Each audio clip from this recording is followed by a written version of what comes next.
ngithanda ukuthi ngubingelele khona la kuZimi Live. Sengiphinde ngabuya ke futhi nezomkhokha. Before ngihlale kodabeni ngicela ke nje mbukele ukuthi ungakhohlwa ukulike and usubscribe.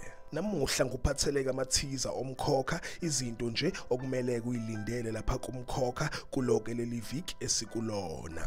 Ngizoqala ngayo ke lapha indaba ethinta ke umndeni wakwaGumede. So lapha kumathiza baveza ukuthi ke kuzoba nzima for umndeni wakwaGumede, kuzomphoqa uDifu ukuthi ke udayise umuzi wakwaGumede ngenxa yokungalulami kwakhe ke uMaMzobe. Baphinde baveza ukuthi ke isimo sakhe uMaMzobe njengoba ke lapha esibhedlela sizoba nzima kunaqala. Babeke sebeveza ukuthi uMthembu uzokwenza okungalindelekile kumndeni wakwaGumede.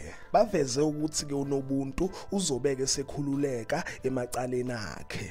Ngidlule ngiye kwindaba ethinta ke uMabusi. Lapha kumathiza baveza ukuthi ke uSifociya uzotshela kuMabusi mayelana nefu elimnyama elimhlasele elicindezela ingane yakhe uVula Indlela. Baphinde baveza ukuthi uMabusi kuzomphoqa ukuthi ehambe kwaMthembu eyothola usizo ukuze asuse lapha ifu elimnyama. Ngidluleke mbukeli ngiye kuyo lapha indaba ethinta ke uNdlovu. Baveza ukuthi ke uNdlovu ukukhohlakala kwakhe kuzomlandelela, uzobeke ebhekene nobunzima.